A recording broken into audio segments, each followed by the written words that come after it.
ফেডারেশনের মাথায় স্বরূপবাবুই আছেন? আমি জানি না, আমি কিচ্ছু জানি না, এখনো কিচ্ছু হয়নি। যদিও আমাদের সবার টার্ম, আমিও কিন্তু এখনো ভাইস প্রেসিডেন্ট, তাই কিন্তু আমাকে গত 1 বছর ডাকি। পরমব্রত ওর চট্টোপাধ্যায় ওর কি কি কাজ স্যাক্রিফাইস করলো?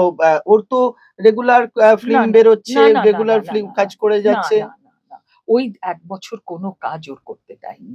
ওর ও মানে সেই না সময়ের না, মানে আপনি এটা এটা হ্যাঁ, again বন্ধ করো। হ্যাঁ।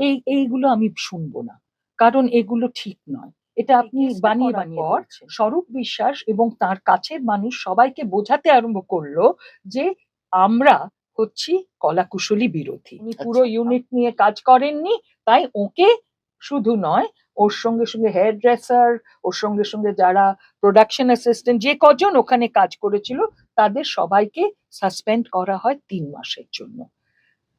এবং সেটাতে আপনিও সম্মত ছিলেন? সম্মত না, আমরা বলেছিলাম যে উনি তো আমাদের মেম্বার নন। কার যা কথা বলছেন? এটা পারমিতা মুন্সি। আমি তখনও যেটার শুটিংটা বন্ধ করেছিলেন আপনারা ওই সাউথ আপনারা সিটি, না, প্লিজ মানে তখন এটা তো বলবেন আপনিও ছিলেন না, ওর আমি সঙ্গে। বন্ধ করিনি। আচ্ছা, আপনি তাহলে না আমি হুম, কথা বলতে পারবো না, না। প্রথমে ওই কৌশিক সময় গাঙ্গুলিকে কাজ করতে দেওয়া হয়নি, এবং ওর কাজও লাস্ট মিনিটে বন্ধ করে দেওয়া হয়। তখন ওকে গিয়ে ক্ষমা চাইতে হয়, সেটা একটা ভিডিও করে। তারপরে জয়দীপ মুখার্জি, তারপরে সৃজিত পারমিতা রায়। মুন্সির সঙ্গে যখন সমস্যাটা তৈরি হলো তখন আসলে আমি এটা নিয়ে একটু বন্ধ করে এখানে আপনার সঙ্গে হ্যাঁ, ফেডারেশনের একটা প্রথম সংঘাত, আচ্ছা, মানে একেবারে ডিরেক্ট সংঘাত। ডিরেক্ট সংঘাত, হ্যাঁ, আচ্ছা। এবং সেইখানে আমরা বললাম যে না, এটা, এবং এই সময় প্রযোজকরাও আমাদের সঙ্গে আমাকে সাপোর্ট দিয়েছিল। এবং আপনার বিরুদ্ধেও নানান রকমের না, সেই প্রশ্ন সময় না, নিয়ে আসা হয়।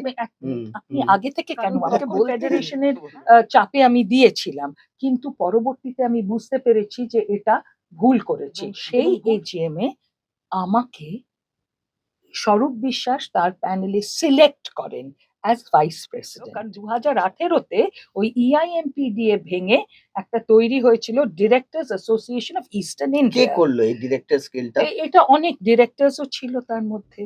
এর মাথায় কে ছিল? কার বুদ্ধিতে এই ডিরেক্টরস গিল্ড, এটা একটা ডিরেক্টরস গিল্ড থাকতে থাকতে আরেকটা ডিরেক্টরস গিল্ড হলো কেন? এইটার পিছনে অনেক ডিরেক্টরস আপনি ছিলেন। নাম বলতে পারেন? না, এখন নাম বলাটা এবং কোন মধ্যে কোনো নাম বলার বিধিনিষেধ জন্য নেই। না, আমি শুধু স্বরূপ বিশ্বাস বলবো না, তিনি তো অনেকের মস্তিষ্ক খেয়েছিলেন।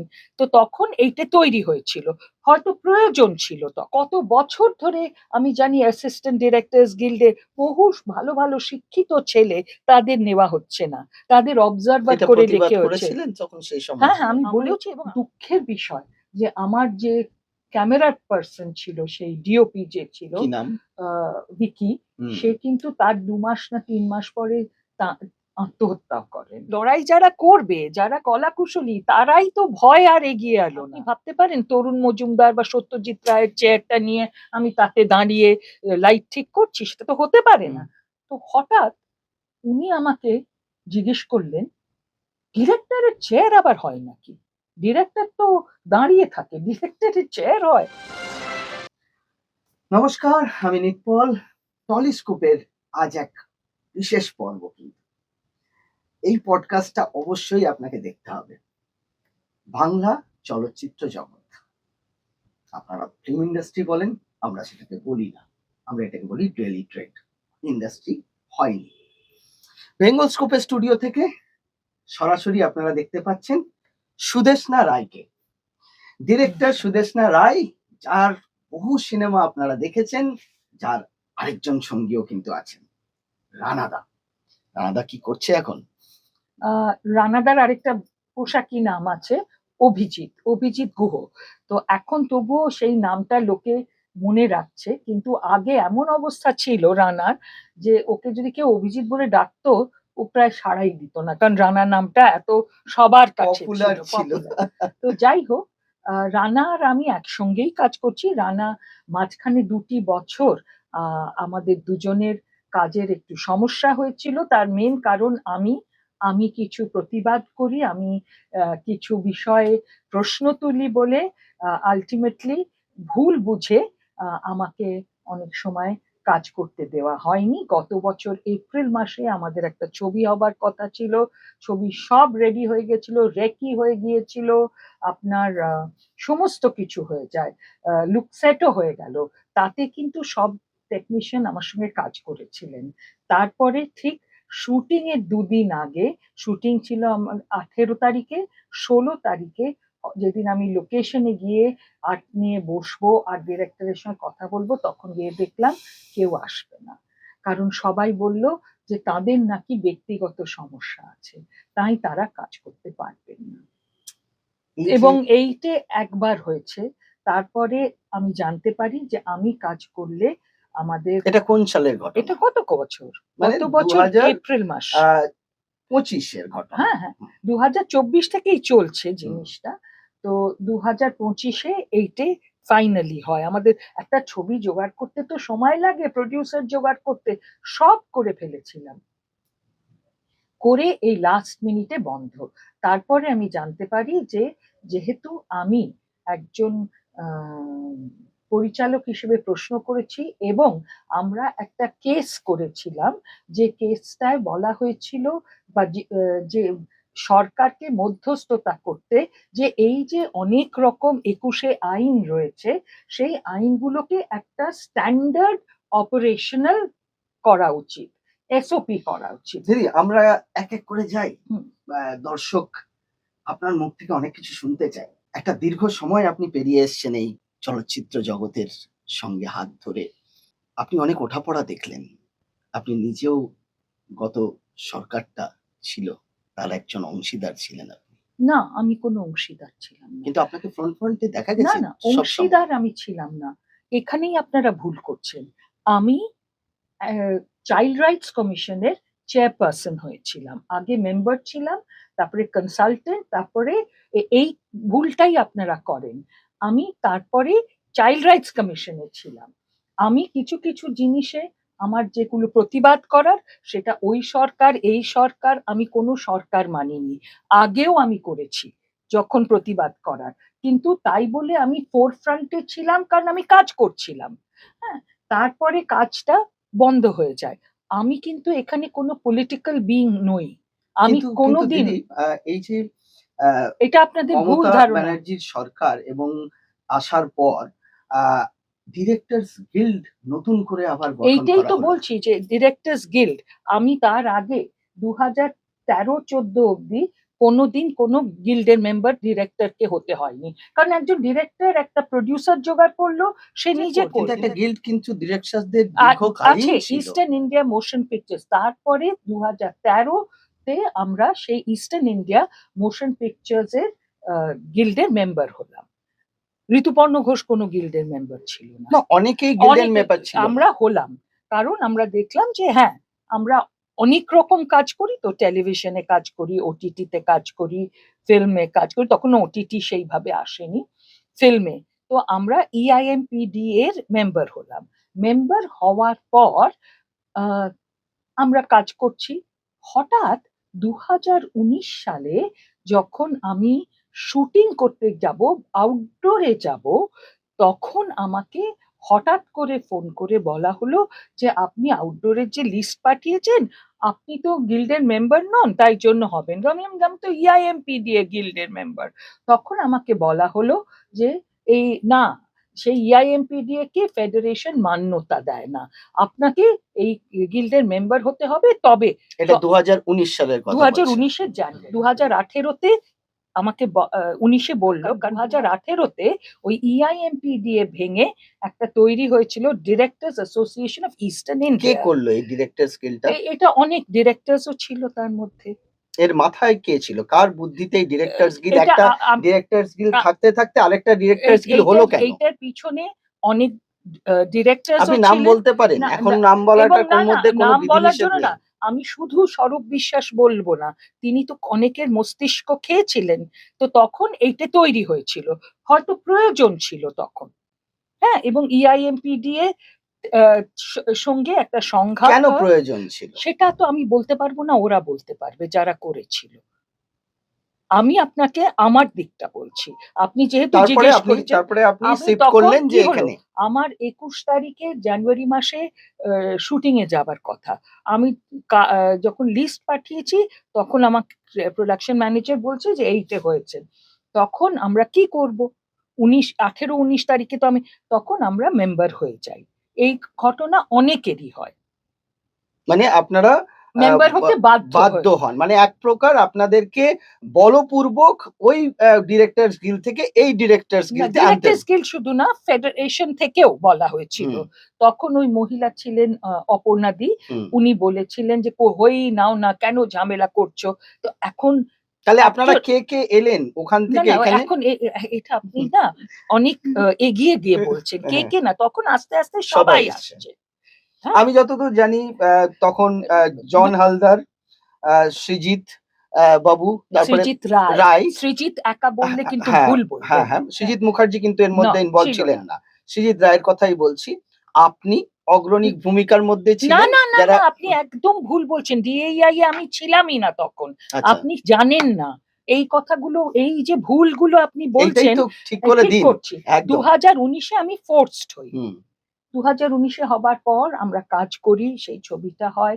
2020-তে আপনার কোভিড আসে, 2021-এ, 2022 সালে আমাকে তখন যারা অগ্রণী ভূমিকায় ছিলেন, সৃজিত ছিল, তখন বাবু যিনি এখন মারা গেছেন, বাবু মানে হচ্ছে অঞ্জন চৌধুরীর ছেলে, ওরা সব ছিলেন।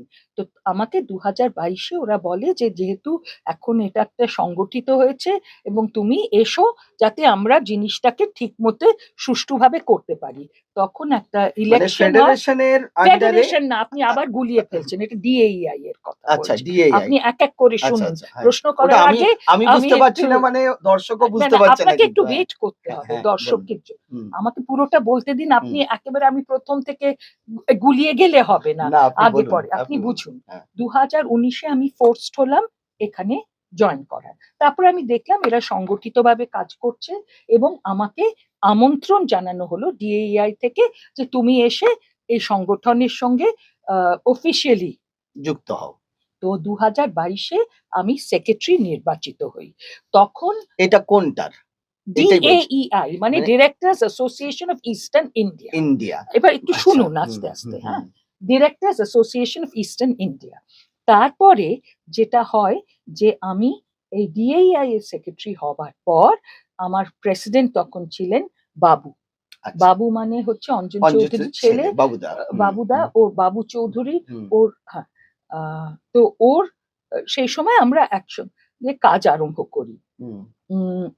এই 2 বছরটা হতে না হতে এই 2022-এই এরপরে এজিএম হয় ফেডারেশনের।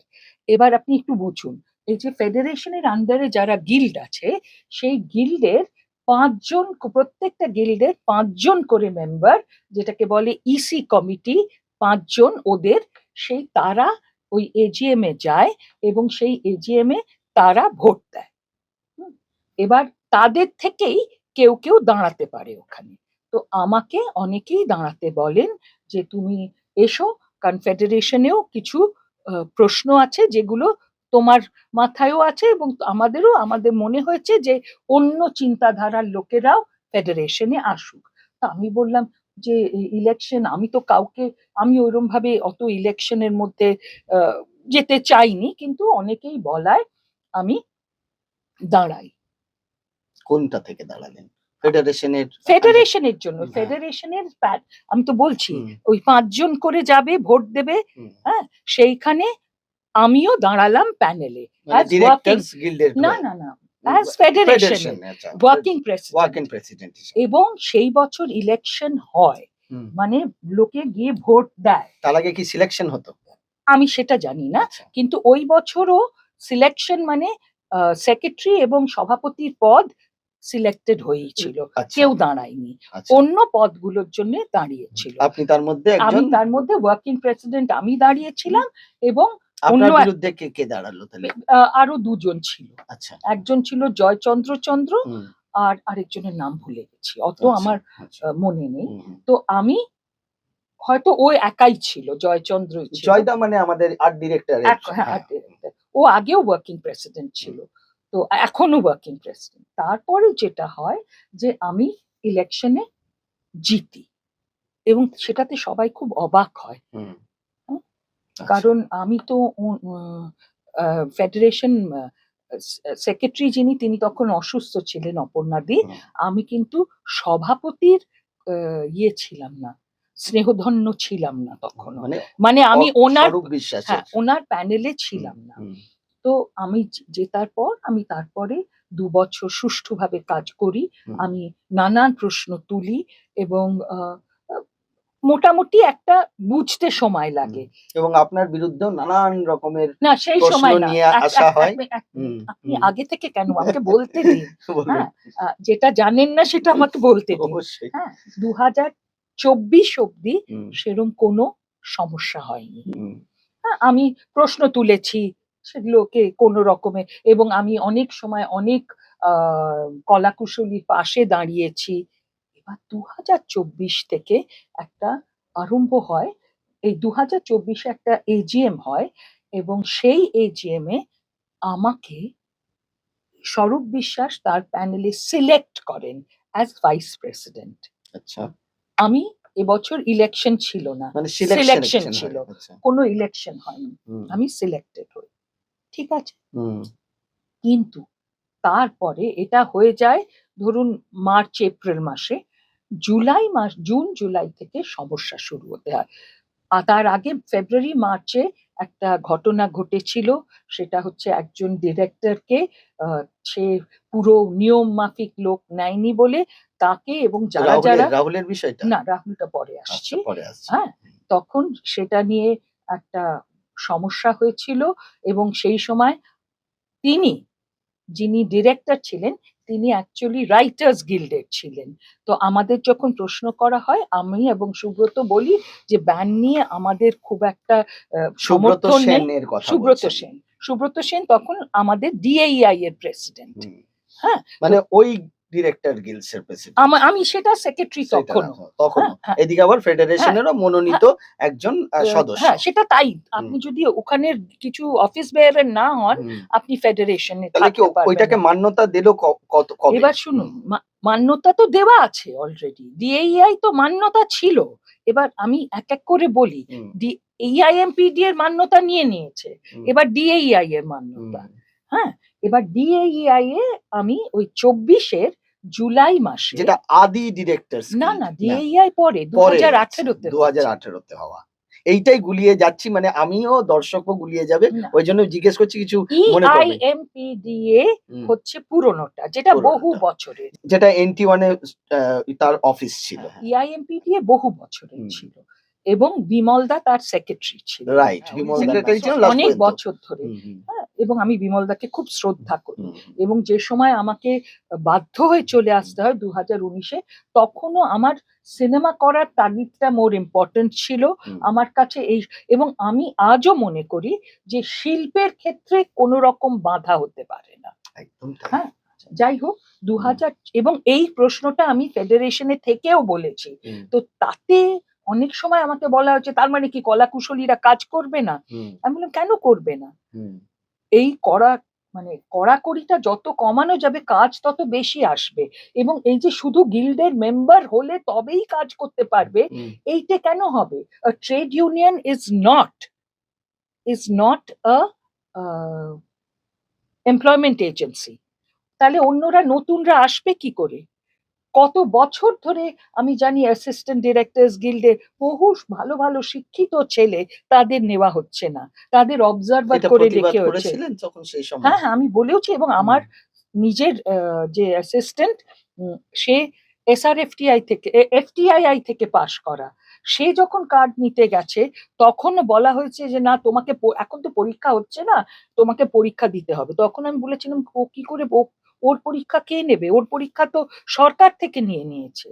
Already he is a graduate from FTI। FTII, Pune, hmm, এবং তার পরীক্ষা, সে বরং পরীক্ষা নেবে সবার। হুম, তারপরে ওকে দেয়, কিন্তু তাও ওকে অবজারভার কার্ড দিয়ে রেখে দেয়। হ্যাঁ, বাট দ্যাট ইজ ওকে, এখনো চলছে, ও আমার সঙ্গে কাজ করে, ও নিজেও কাজ করে। এবার আসুন, এত কচাকচি হলে দর্শকের পক্ষে অসুবিধে হবে। একদম, একদম। তো আমি আপনাকে বলি ২০২৪-এ মার্চ মাসে, এই যখন আমি ওয়ার্কিং প্রেসিডেন্ট, তখন একটা মিটিং হয়, ও বললাম যে একজনের কাজটা নিয়ে, এবং সেই মিটিং এ সবাই প্রত্যেক গিল্ডে সবাই বলেন না এটাই উনি ভুল করেছেন, উনি পুরো ইউনিট নিয়ে কাজ করেননি, তাই ওকে শুধু নয় ওর সঙ্গে সঙ্গে হেয়ার ড্রেসার, ওর সঙ্গে সঙ্গে যারা প্রোডাকশন অ্যাসিস্ট্যান্ট যে কজন ওখানে কাজ করেছিল তাদের সবাইকে সাসপেন্ড করা হয় 3 মাসের জন্য। এবং সেটাতে আপনিও সম্মত ছিলেন? সম্মত না, আমরা বলেছিলাম যে উনি তো আমাদের মেম্বার নন, কার যা কথা বলছেন? যিনি ছিলেন তখন, মানে মানে কার বিষয়টা নিয়ে? এটা পারমিতা মুন্সি। পারমিতা মুন্সির হ্যাঁ, বিষয়টা হ্যাঁ, নিয়ে, হ্যাঁ। হ্যাঁ, তখন যে এটা মার্চ হুম, ফেব্রুয়ারি হুম, মার্চ মাসে হয়েছে। হুম।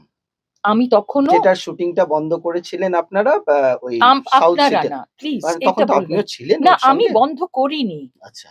আপনি তাহলে না আমি হুম। কথা বলতে পারবো না, না। ফেডারেশনের যে নিয়ম কানুনগুলো সেটা ছিল যারা তার মধ্যে উনি তার বিরুদ্ধে গিয়ে কাজটা করেছিলেন। তিনি যথেষ্ট যে সংখ্যক লোক নিতে বলেছে ফেডারেশন তত লোক নেননি। আচ্ছা। সেই জন্য যাদের নিয়েছিলেন তাদেরও সাসপেন্ড করা হয় যে তোমরা কেন এসে বলনি। তো আচ্ছা। তখন আমরা বলেছিলাম যে আমরা সাসপেনশনে বিশ্বাস করি না। এটা তখন প্রত্যেকটা গিল্ডের লোকেরা বলেছিল যে না, আমরা হাত তুলে আমরা বলেছিলাম যেটা মেজরিটি বলবে হুম, সেটাই, কারণ ডেমোক্রেসি এটা। হুম, হুম। তো সেই মেজরিটিতে তারা তখন বলেন যে না এরা সাসপেন্ডেড হবে। আচ্ছা, মানে এটা ইউনিভার্সালি এটা সিদ্ধান্ত হয় যে ওনাকে সাসপেন্ড করা হবে এবং ওনাকে শুধু না, ওনার সঙ্গে সঙ্গে যারা যারা কাজ হ্যাঁ, করছিলেন হ্যাঁ। মেকআপ আর্টিস্ট থেকে শুরু করে ইচ এন্ড এভরিবডি তাদেরকে সাসপেন্ড মেকআপ করা। আর্টিস্ট ইচ এন্ড এভরিবডি না, যারা যারা সেদিন ওখানে প্রেজেন্ট ছিল। আচ্ছা, আচ্ছা। হ্যাঁ, এবার সেই দিনেই আমার আরেকটা ডিরেক্টরস গিল্ডের একজন ডিরেক্টরের একটা হিয়ারিং ছিল, হুম, যেটা ছিল যে সে 17 ঘন্টা শুটিং করেছে। আচ্ছা। কেন শুটিং করেছে? কারণ তার একটা হার্ড ডিস্ক ক্র্যাশ করেছিল, তাই এটা একটা নন ফিকশন বড় শো এবং সেই শোয়ে অনেক নামি আর্টিস্টদের জোগাড় করতে হয়েছে, সেই জন্য ওই দিনেই শুটিংটা শেষ করতে হবে। হুম, তো সেইটা একটা সমস্যা ছিল। সেই সমস্যাটার জন্য আমি, যেহেতু আমার ডিরেক্টর ছিল, আমি তার হয়ে দাঁড়াই এবং তাকে বলি যে না, ওকে সাসপেন্ড করা বা পিনালাইজ করা যাবে না, কারণ ওর তো একটা কাকে করে? Valid Shubhankar Shubhankar Mukhopadhyay. I think, না চট্টোপাধ্যায় না মুখোপাধ্যায় আমি জানি না। ইনি কিসের ডিরেক্টর? নন ফিকশনে? শুভঙ্কর নন ফিকশনের ভীষণ নামি ডিরেক্টর। এক্স্যাক্টলি, মানে যার আন্ডারে মিরাক্কেল হতো, যার আন্ডারে ডান্স বাংলা ডান্স হতো, ওই শুভঙ্করের একটা কথা সময় হ্যাঁ। এখন ও লক্ষ্মীর কি যেন একটা করে, লাখ টাকার লাখ লক্ষ্মী। টাকার লক্ষ্মী হ্যাঁ, করে এছাড়াও সান বাংলাতে সান যেটি হয়। বাংলা, হুম। এছাড়াও বহু মানে ওনার বিরুদ্ধেও এরকম একটা খাড়া নেমে এলো যে তাকেও 17 ঘন্টা ও শুট করেছিল সেই জন্য। আচ্ছা। তাই জন্য সবাই মিলে, কিন্তু সেই সময় আমি দাঁড়ানোয় ওর পক্ষে, যেহেতু ও আমার গিল্ডের, হুম, হুম, আমি এবং সুব্রত হুম, দুজনেই দাঁড়াই এবং তখন আস্তে আস্তে অন্যরাও বলে হুম। যে অন্য যারা মানে ওর কলাকুশলী, পক্ষ হয়ে দাঁড়ান হ্যাঁ, শুভঙ্করের। আমি আর সুব্রত সুব্রত সেন। যে বলি যে এটা 17 ঘন্টা এইরকম হতেই পারে, শুটিং এ এই ধরনের সমস্যা হয় অনেক সময়। হুম, ঠিক আছে, আপনারা বলেছেন 14 ঘন্টা, এটা খুবই ভালো নিয়ম যেটা ডেইলি সোপের ক্ষেত্রে, কিন্তু এটা একটা বিশেষ অনুষ্ঠান, হুম। পরের দিন অতগুলো আর্টিস্টকে আনা ইভেন্ট, সম্ভব নেই। Event It's an actually. event. তো সেই ক্ষেত্রে উনি যে করেছেন সেটা আমার মনে হয় এটাকে বিবেচনা, এই সময় প্রোডাকশন গিল্ডের লোক, ইলেকট্রিশিয়ান এরাও সমর্থন করে এবং ওটা মিটে যায়। আচ্ছা, ওটা মিটে যায়। হ্যাঁ, আচ্ছা। মিটে যায়। এখানে আমি একটু বলি, এই যে আপনি এত আপনি তো প্রথমত ইন্ডাস্ট্রিটাকে হাতের তালুর মতো চেনেন। যতটা চেনে না অন্য কেউ। আপনি না দীর্ঘদিন না অত চিনি না, যাই হোক আপনি হ্যাঁ, বলছেন আমি হ্যাঁ, সেটা নিয়ে নিচ্ছি। হ্যাঁ। তো এই যে জায়গায় তখন তো ফেডারেশনের মাথায় ওই ভদ্রলোক বসে আছেন। হ্যাঁ, কিন্তু অন্যরাও তো বলছে। হ্যাঁ, ওনার ভূমিকাটা জানতে চাইছি তো যে উনি কি আপনাকে ব্লাইন্ডলি ট্রাস্ট করতেন? না, আ উনি আমাকে নাকি আপনার সঙ্গে বারবার সংঘাতে না, যেতেন? এইখানে সংঘাত হয়েছিল হুম। এবং পারমিতার ক্ষেত্রেও সংঘাত, যেটা আমার সঙ্গে অতটা হয়নি। পারমিতা মুন্সির সঙ্গে যখন সমস্যাটা তৈরি হলো তখন আসলে আমি এটা নিয়ে একটু বন্ধ করবেন। হ্যাঁ, বলুন। তো আমি যেটা বলতে চাইছি যে ওই একই দিনে দুজনের কেস হয়েছিল, একজনের ক্ষেত্রে আমরা জাস্ট প্রতিবাদ করে আমরা চুপ করেছিলাম, ওটা ইউনানিমাসলি ক্যারিড হয় অন্যদের দ্বারা, যে অধিক সংখ্যক লোকেরা বলে যে ওরা ভুল করেছে, কারণ যথেষ্ট লোক নেয়নি। কিন্তু শুভঙ্করের ওই 17 ঘন্টারটা ও একটা বলা হয় যে তুমি একটা চিঠি লিখে দিও যে এটা একটা টেকনিক্যাল, ও সেটা লিখেও ছিল আগে, এবং সেই জন্য ওকে আর পিনালাইজ করা হয় না। এইটার পর কিন্তু আমাকে এজিএম এ উনি ভাইস প্রেসিডেন্ট হিসেবে মনোনীত করেন, বাহ, সিলেক্টেড হই। উনি মানে আহ, আহ, অবশ্যই স্বরূপ বিশ্বাস হুম। এবং ওনার সঙ্গে হতো, এবং সেই সময় বাই দেন অপর্ণাদি চলে গেছেন, তাই জন্য সেই বছর সেক্রেটারি হিসেবেও নতুন এসেছিলেন অভিজিৎ ঘোষ। অভিজিৎ ঘোষ, আচ্ছা। আর আমি vice president, Hasan vice president ছিল, আরো অন্যরা। হাসান মানে অ্যাসিস্ট্যান্ট ম্যানেজার গিল্ড থেকে, হ্যাঁ, আর ম্যানেজার গিল্ড থেকে, ম্যানেজার গিল্ড থেকে। আর সুজিত বোস, সুজিত ছিল, হাজরা, সুজিত হাজরা ছিলেন assistant secretary, are working president আবার জয়চন্দ্র জয়চন্দ্র ছিলেন। এছাড়াও আরো অনেকে ছিল। আমি তার মধ্যে আপনার ট্রেজারার ছিল বোধহয় ওই বাপি মালাকার, তারপরে মেকআপ গিল্ডের থেকে, মেকআপ গিল্ডের, তারপরে ড্রেসার গিল্ড থেকেও ছিল, এরকম। তো যাই হোক, শুনুন, প্রথম যখন আমি 22-এর ইলেকশনে ইলেক্টেড হলাম, তখন যদি অন্য গিল্ডগুলো আমাকে সাপোর্ট না দিত, তাহলে কি আমি হতে পারতাম? পারতাম না। সুতরাং অন্যান্য গিল্ড থেকেও আমাকে সাপোর্ট দেন। এখন ইলেকশনের ক্ষেত্রে যেহেতু এটা গণতন্ত্র, আমার বলা উচিত না যে আমার নিজের গিল্ড তো আমাকে সাপোর্ট করেইছে, অন্য আরো অনেক গিল্ড আমাকে সেই সময় সাপোর্ট করেছিল। এবং এরপর থেকে যখন হেয়ার ড্রেসারদের সমস্যা হয়েছে, যা কিছুই আমি পাশে দাঁড়িয়েছি। এবার যেটা হলো, জুলাই মাসে একটা সমস্যা দেখা দিল রাহুলের শুটিং নিয়ে। রাহুল মুখার্জি, রাহুল মুখার্জি শুটিং নিয়ে। এটা কোন সিনেমার একটু যদি বলেন? আমার নামটা মনে নেই। প্রসেনজিৎ এবং অনির্বাণ ছিল। এটা একটা ছবি পুজোয় রিলিজ হবার কথা ছিল, জুলাই মাসের শুটিং শুরু হবার কথা। তো ওই সময় এই সমস্যাটা হয়। তো তার আগে, এবং সমস্যাটা অনেক বড় হয়েছিল, এবং মুখ্যমন্ত্রী পর্যন্ত পৌঁছেছিল, আমরা যেটা দেখেছিলাম আর কি। হ্যাঁ, বলুন। না, আগে আপনি সমস্যাটার মূল ইয়েটা, কেন হয়েছিল না, ও চরকির জন্য বা একটা বাংলাদেশি চ্যানেলের জন্য একটা সিরিজের কাজ করেছিল, কিন্তু সেই কাজটা এখানে কলকাতায় বন্ধ হয়ে যায়, এবং তারপর ওর ক্যামেরা পার্সন এবং তার সঙ্গে কিছু অভিনেতা অভিনেত্রী চলে যায় ইয়েতে, বাংলাদেশে গিয়ে কাজ করে। এইটাতে সবাই আপত্তি করেছিল যে এটা ঠিক নয়, এদের টাকা পয়সা নিয়ে নেওয়া হয়েছে। এই সেই প্রথম দিকে আমিও বুঝতে পারিনি, এবং আমি যখন রাহুলকেও জিজ্ঞেস করেছিলাম যে ও বলে আমাকে সাসপেন্ড করতে করে দাও। হ্যাঁ, তারপরে যখন এটা সাসপেনশনটা হলো, তারপরে আমাকে অনেকেই বললো যে সাসপেনশনটা ইজ ইলিগাল, কারুর কাজ আমি বন্ধ করতে পারি না, আমি তাকে আমার মেম্বারশিপ থেকে সাসপেন্ড করতে পারি, কিন্তু কাজ কেউ বন্ধ করতে পারে না। তখন আমাকে, যখন এটা বুঝলেন, তখন তারপরে আমার সঙ্গে কথা হয়, আমরা অনেক ভাবে প্রযোজক, তারপরে প্রসেনজিৎ বাবু সবাই বলেন যে রাহুলকে কাজ করতে দেওয়া হোক, ঠিক আছে। সৌমিক হালদারকে ডিরেক্টর করে নেওয়া হলো, Rahul as a creative producer থাকবে, যেহেতু ও এটা ওর মস্তিষ্ক, মানে ও এই কাজটা শুরু করেছিল। সৌমিক হালদারকে ডিরেক্টর, সৌমিক হালদার, আচ্ছা, সৌমিক হালদার ডিরেক্টর না ডিরেক্টর অফ ফটোগ্রাফি? না, সে ডিওপি ছিল, কিন্তু তাকে ডিরেক্টর হিসেবে বলা হলো এই ছবির জন্য ওই সময়টুকু, কারণ একটা তাড়া ছিল। আচ্ছা, মানে ব্যান ওর উপরে লাগানো থাকলো? না না, ব্যান, হ্যাঁ, ব্যান থাকলো, কিন্তু ওকে সরিয়ে দিয়ে ওর জায়গায় ডিরেক্টর হিসেবে, সে সরিয়ে দিয়ে না, ওকে এটা প্রযোজক বলল যে আমি ডিরেক্টর ওকে করছি না, ঠিক আছে, কিন্তু ওকে থাকতে হবে ক্রিয়েটিভ প্রডিউসার হিসেবে, আর সৌমিককে আমি ডিরেক্টর করছি। সেটাতেও রাজি হলো না। কে হলো না? ফেডারেশন। ফেডারেশন বলতে তখন কার কথা বলছেন? সবাই, ফেডারেশনের সবাই, আমি ছাড়া। হ্যাঁ, এখানে আপনার সঙ্গে ফেডারেশনের একটা প্রথম সংঘাত, মানে একেবারে ডিরেক্ট সংঘাত। এবং সেইখানে আমরা বললাম যে না, এটা, এবং এই সময় প্রযোজকরাও আমাদের সঙ্গে আমাকে সাপোর্ট দিয়েছিল।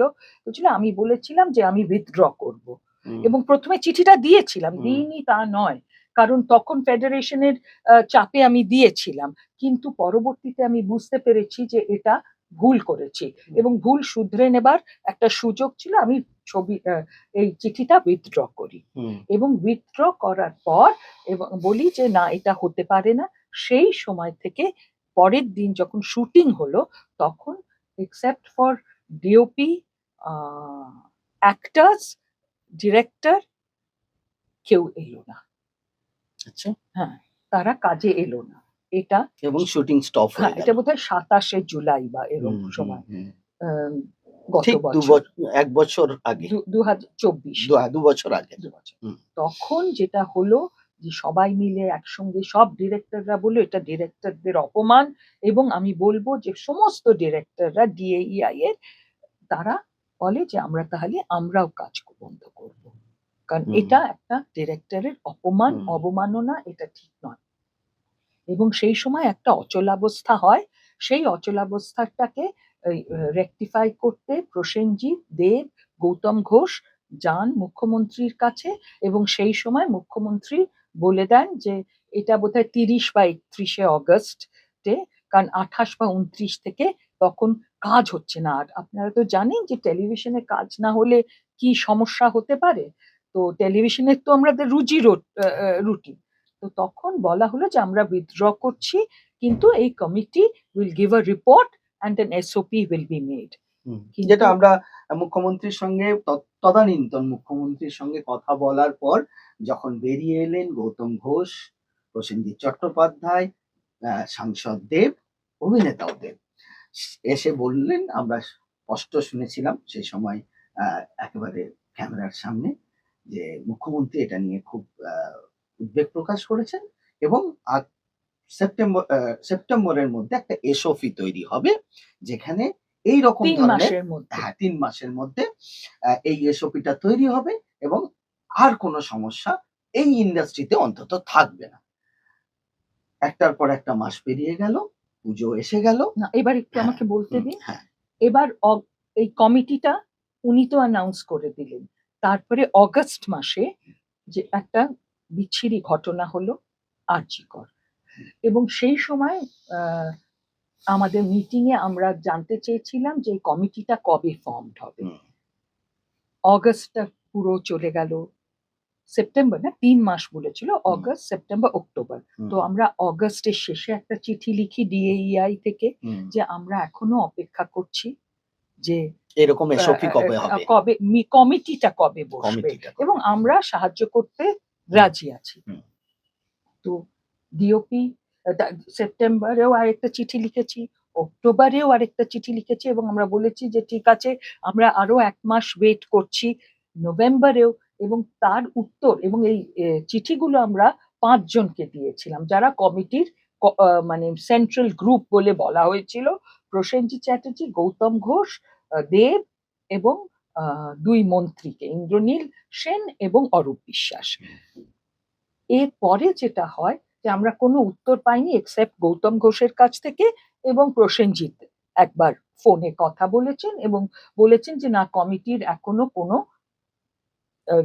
মানে ফর্মই করেনি। ফর্মই হয়নি। তো নভেম্বর মাসে হবার পর এবার আসে আপনার ফিল্ম ফেস্টিভ্যাল আসছে, করছে।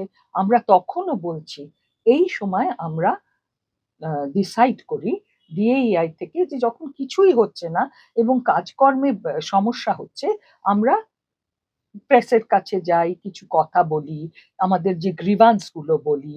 তারপরে আপনার আমরা একটা সিসিআই মানে কম্পিটিশন কমিশন অফ ইন্ডিয়ার একটা এটা একটা কমিশন, এটা কিন্তু কোর্ট অ্যাজ সাচ নয়, এটা competition commission. Commission of India. Hmm. তাদের কিন্তু আইনি একটা বডি, তাদের নজরে নিয়ে আসেন বিষয়টা। তাদের জন্য আমরা একটা কেস ফাইল করি। আচ্ছা, হ্যাঁ, সমস্ত কাগজ দিয়ে, এই যে আপনাকে আচ্ছা। এত কথা হুম, বলছি, এই সব কাগজ নিয়ে, হুম, ব্যানিং নিয়ে, এর মধ্যে নানান আরো ঘটনা হয়েছে হুম, যেখানে একটি হেয়ার ড্রেসারকে ব্যান করার জন্য সে হুম। সুইসাইড অ্যাটেম্প্ট করেছিল। রাইট। হ্যাঁ, সেই সময় আমি তার পাশে দাঁড়িয়েছিলাম, সব কিছু খবরাখবর দিয়ে।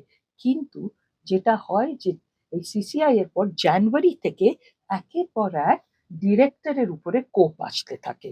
প্রথমে কৌশিক গাঙ্গুলিকে কাজ করতে দেওয়া হয়নি এবং ওর কাজও লাস্ট মিনিটে বন্ধ করে দেওয়া হয়। তখন ওকে গিয়ে ক্ষমা চাইতে হয়, সেটা একটা ভিডিও করে, তারপরে জয়দীপ মুখার্জি, তারপরে সৃজিত রায়, হুম। এই করতে করতে, এবং সবাইকে তাদের সবাই যেহেতু তারা কাজের লোক, আমার কিন্তু তাদের বিরুদ্ধে কোনো গ্রিভান্স নেই, তারা আমার খুব কাছের মানুষ, কিন্তু এইটাই তাদের কাজের জন্য তাদের ডিএইআইও ছেড়ে দিতে হয়, এবং এই 2025-এ ডিএইআই কে ওরা ডিঅ্যাফিলিয়েট করে দেয় ফেডারেশন, আর অ্যাফিলিয়েশন দেবে না। তারপরে যে মেডিক্লেম, সেটাও ওরা আমাদের দেয় না কার্ডগুলো, যদিও মেডিক্লেম সরকার থেকে পাওয়া, সেটার সঙ্গে অ্যাফিলিয়েশনের কোনো যোগাযোগ নেই। যাই হোক, তো এইগুলো নিয়ে আমরা কথা বলতে আরম্ভ করি, আমরা মন্ত্রীর সঙ্গে কথা বলি, আমরা দুই মন্ত্রীর সঙ্গে, যে এই সমস্যাগুলো বলুন। মন্ত্রী বলতে তো ইন্দ্রনীল সেন এবং অরূপ বিশ্বাস, আমি তো আগেও বললাম, এই দুই মন্ত্রী এটা হ্যান্ডেল করতে, তাদের সঙ্গেও কথা বলি, এই পুরো প্রসেসটা চলতে থাকে, এবং একে একে আমরা দেখি যে আমাদের যারা মেম্বার্স, যারা একটু ভোকাল, তাদের কাজ বন্ধ হয়ে যাচ্ছে। এবার যেটা হয় যে তখনও আমার কাজ আসে, মানে এখন তখনো পর্যন্ত ডিরেক্টরদের ওপরেই কোপগুলো পড়ছিল আর কি, তখনো পর্যন্ত আর্টিস্টের দিকে আসেনি, আর্টিস্টদের দিকে কোনোদিনই আসেনি। পরে আর্টিস্টদেরকেও ঋদ্ধি সেন এবং অনির্বাণের পরে অন্য ব্যাপার, ঋদ্ধিকটা আলাদা, ওটা পরে হয়েছে। আর অনির্বাণ অ্যাজ ডিরেক্টর ছিল তখন, সেই সময় ডিরেক্টর হিসেবেই আমাদের সঙ্গে ছিল, এবং এটা পরমব্রত আমাদের সঙ্গে ছিল। তো এই এপ্রিল মাসে আমরা যখন সমস্ত কথাবার্তা হয়ে যায় যে এরম ভাবে তো চলতে পারে না, তো ডিরেক্টরদের কাজ বন্ধ হচ্ছে, প্রত্যেকে গিয়ে সরি বলতে হচ্ছে, তারপর কাজ শুরু হচ্ছে, প্রডিউসাররাও আস্তে আস্তে বীতশ্রদ্ধ হয়ে যাচ্ছেন, তারাও চায় না কোনো ঝামেলা। তো সেই সময় আমরা একটা কেস করি 15 জন মিলে। কার এগেইনস্টে? কেসটা হচ্ছে রিট পেটিশন। সেই পেটিশনে আমরা বলি ফেডারেশনের যে নিয়মগুলো আছে সেইগুলো অনেক কিছুই কলাকুশলী বিরোধী, কাজকর্ম বিরোধী, এবং আমরা চাইছি যে সরকার যে বলেছিল কমিটি করবে, তারা একটা কমিটি করে এটাকে আবার সরকারকে বলছি, সরকারের ছিল যে সরকার এগিয়ে এসে এটাকে সমাধান করুন। হ্যাঁ, যেটা হলো এই কেসটা করার পর স্বরূপ বিশ্বাস এবং তার কাছের মানুষ সবাইকে বোঝাতে আরম্ভ করলো যে আমরা হচ্ছি কলাকুশলী বিরোধী, আচ্ছা, আমরা কাজ বন্ধ করে দিতে চাই, আমরা ফেডারেশন ভেঙে দিতে চাই, আমরা এইসব। এর ফলে কলাকুশলীরাও ওদের কথায় উৎসাহিত হয়ে ওরা মনে করতে থাকেন, এবং এরপরে যেটা হয়, যারা উৎসাহিত নন তাদেরও ফোর্স করা হয়। আমার ক্ষেত্রে আমি বলছি, কারণ আমি এপ্রিল মাসে প্রথম থেকে রেকি করেছি, লুকসেট করেছি, তাতে কোনো সমস্যা হয়নি। হ্যাঁ, কিন্তু শুটিং এর 2 দিন আগে সমস্যা হয়েছে, এবং সবাই আমাকে ফোন করে বলেছে তাদের ব্যক্তিগত সমস্যা আছে। আচ্ছা, মানে কোনোভাবেই ফেডারেশন যে এটার বিরুদ্ধে এটা তো কোনো রিটেন নেই, ওই জন্য তারা ওইভাবে বয়কট করছে। আমি তাদের মুশকিলে ফেলতে চাই না, কারণ তাদের সঙ্গে আমি 25 বছর কাজ করেছি, আমি জানি যে তাদেরও ছেলে মেয়ে আছে, তাদেরও কাজ করতে হবে। আমি কোনো কলাকুশলীর কাজ কোনোদিন নিতে চাইনি, এবং আমি দুঃখের বিষয় যে আমার যে ক্যামেরার পার্সন ছিল, সেই ডিওপি যে ছিল ভিকি, সে কিন্তু তার 2 মাস না 3 মাস পরে আত্মহত্যা করেন। হ্যাঁ, অন্য বিষয়, আমার সঙ্গে কিছু নয়, কিন্তু আমি জানি যে ওদের সবারই কাজের দরকার, এবং এই যে এতজন আমার, মানে এই যে আপনার পুরো প্রোডাকশনটা, পুরো ইউনিটটাকে বন্ধ করে দিল, এবং আমার কাজটা বন্ধ হয়ে গেল, আমার এতগুলো। এবং 2 দিন আগে জানতে পারলেন সেটা যে এই পরিস্থিতি, মানে আপনার বিরুদ্ধে এরকম একটা ষড়যন্ত্র করা হয়েছে, কারণ আমাকেও চিঠি দিতে হয়েছে। তো আচ্ছা, এবার যেটা করলো, তখন যে আপনি আপনার পাশে আপনার ডিরেক্টরস গিল্ডকে পেলেন না, সবাই চেয়েছেন, মানে কিন্তু তারা কোনোভাবেই ফেডারেশনের সঙ্গে লড়াই করতে পারলো না। লড়াই করবে কি? এটা তো লড়াইয়ের কিছু নেই, লড়াই যারা করবে, যারা কলাকুশলী, তারাই তো ভয় আর এগিয়ে এলো না। যে আমার ইউনিটের আমার 2 অ্যাসিস্ট্যান্ট আমার সঙ্গে ছিল, তারা বলল যে তখন আমরা ঠিক করেছিলাম যে আমরা নন গিল্ড নিয়ে কাজ করব, কিন্তু সেইটা হয়ে ওঠেনি, কারণ প্রডিউসারও একটু ভয় পেয়ে গেল, বুঝতে পেরেছেন? একটু কেন, অনেকটাই ভয় পেল, হ্যাঁ, তবেই তো তিনি বন্ধ করে দিলেন পুরো প্রজেক্টটাই, আপনাকে দিয়ে আর হ্যাঁ, কারণ করালোই না। প্রডিউসারের, দেখুন আমি হুম। প্রডিউসারের পয়েন্টটাও বুঝি, তাকেও তো করে খেতে হবে, হুম। সে এতগুলো টাকা লাগাচ্ছে, সে ঝামেলা চায় না। হ্যাঁ, তো আমি তখন আমার একটা কন্টেম্পট অফ কোর্ট হলো, কারণ কোর্ট থেকে বলে দিয়েছিল যে আমাদের কারুর কাজ বন্ধ করতে পারবে না। তখন আমি সবাইকে চিঠি লিখলাম যে ঠিক আছে, এদের এদের ব্যক্তিগত প্রবলেম আছে, তবে আমরা অল্টারনেটিভ দাও, কারণ তোমরা তো গিল্ডের লোকই নিতে বলেছো, সুতরাং অল্টারনেটিভ দাও। কোনো অল্টারনেটিভ দিল না। এবং এরপরে আমরা জানতে পারলাম যে আমাদের কাজে সবাইকে বলা হয়েছে, কেউ, এবং রিটার্নও কিছু কিছু আছে, সেই আমরা সেটাও পাঠিয়েছি পরবর্তীতে সিসিআই এবং ইয়েতে, যে এদের বয়কট করা হবে। এই 15 জন, তার মধ্যে 2 জন বা 3 জন যারা কাজ করছিল তারা 15 জনকে বয়কট করা হবে? প্রথমে আচ্ছা। প্রথমে ছিল 15, হুম। তার থেকে 2 জন আগে চলে যান। কে কে না আমি নাম নামগুলো এখানে বলা না যাবে না? নাম বলার কি হুম, দরকার হুম, এখন? হুম। হ্যাঁ, তাদের তাদের কাজ ছিল, তাদের তো করতে হবে কাজ, তারা ইয়াং, তাদের ছেলে মেয়ে আছে, তাদের সংসার আছে। না, আপনার কি সংসার নেই? না আমার অনেক আপনার বয়স হয়ে গেছে, আমার হয়তো, আপনাকে তো এইভাবে 2 বছর ধরে কাজ হ্যাঁ করতে ঠিক আছে, দেওয়া তা হলো না। বলে আমি আমাকে বন্ধ করেছে তার মানে এই নয় যে সবাই আমার জন্য সাফার করবে। হ্যাঁ, তো ওরা চলে যায়, বুঝতে পেরেছেন, ওরা আহ, আমাদের এই কেস থেকে নিজেদের উইথড্র করে, এরম মানে 2 জন। আপনি একা পড়ে গেলেন না সেই একা জায়গায়? না, 15 জনের মধ্যে 13 জন ছিলাম। আচ্ছা। হ্যাঁ, 13 জন আমরা একসঙ্গে লড়তে থাকি। ফেডারেশনের বিরুদ্ধে আপনারা লড়ছেন। ফেডারেশনের বিরুদ্ধে নয়, হুম। আমরা কারুর বিরুদ্ধে নয়, তাহলে আমরা কেসটা কার এগেইনস্টে কেসটা ছিল যে সরকার হুম। একটা সুষ্ঠু এসওপি তৈরি তৈরি করুক, করুক? কারণ ফেডারেশন যে কাজগুলো করছে, হুম, ফেডারেশনের কোনো এসওপি নেই। হুম। এখন এইটা নিয়ে বলতে গেলে আপনার অডিয়েন্সও কনফিউজড হবে, যে অনেক এমওইউ যেগুলো, হুম। সেগুলো রিনিউই হয়নি। হ্যাঁ, এইগুলো আমরা বলেছিলাম জিনিসটাকে সুষ্ঠু করো, সেই সুষ্ঠু একটা পদ্ধতি, এসওপি, হুম। স্ট্যান্ডার্ড অপারেশনাল প্রসিডিওর, সেইটে তৈরি করতে, এইটাই আমাদের দোষ ছিল। এরপরে একটা কমিটির কথা বলা হয়, তাতে বলা হয় যে আমরা যদি ফেডারেশন এবং ডিরেক্টরস যারা যুযুধান, এটা কিন্তু ডিএইআই করেনি কেসটা, আচ্ছা। এটা আমরা ইন্ডিভিজুয়ালি করেছি। ইন্ডিভিজুয়ালি করেছেন। হ্যাঁ, এবং মানে আমরা একসঙ্গে সংঘবদ্ধ সেটা কি হয়ে- এখনো চলছে? এবার হুম, আসছি, হুম।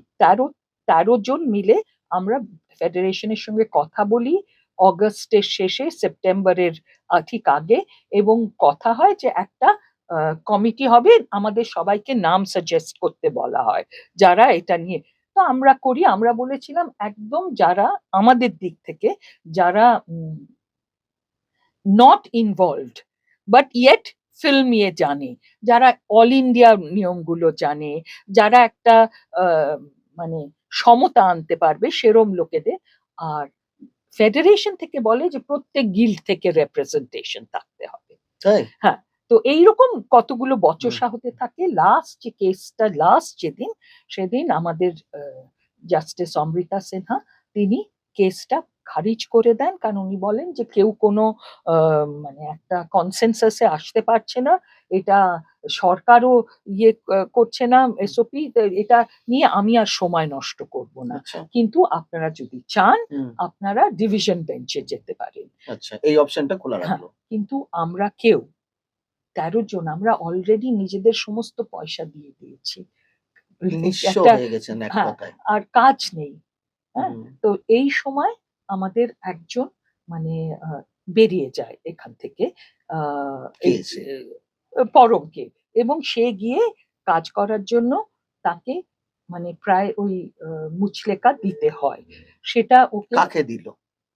ফেডারেশনকে, মানে ফেডারেশনের একটা মাথা? মানে মাথা শুধু না, আচ্ছা। সবাই ছিল। আচ্ছা। সুতরাং আমি কেন শুধু মাথাকে হুম, বলবো হুম, এই হুম। সময়? হ্যাঁ, বুঝতে পেরেছো? হুম, হুম, তখন তো নিশ্চয়ই অন্যরাও ওকে সাপোর্ট হুম, করেছিল। হুম, হুম, হুম, আমি যদি ও প্রতিবাদ করতে পারি, আমার সঙ্গে অন্যরা যদি প্রতিবাদ করতে পারে, হুম। তাহলে ফেডারেশনের 2-1 প্রতিবাদ করতে পারতো। কি মুচলেখা দিতে হলো ওকে? মুচলেকা নয়, ওই একটা ভিডিও করলো। হুম, কিরকম ভিডিওটা? ভিডিওটা এখন সেটা হ্যাঁ, নিয়েও মানে ওই যে যে আমি ভুল করেছি। আচ্ছা। আমি ক্ষমা চাইছি। ক্ষমা কথাটা ইউজ করেছিল কিনা মনে নেই, ভুল, এবং সেটা ওকে বাধ্য করা হয়, কারণ ওর অনেক কাজকর্ম তখন আটকে আছে। আর একটা অ্যাক্টরের এতদিনের কাজ সমস্ত এখানে আটকে আছে।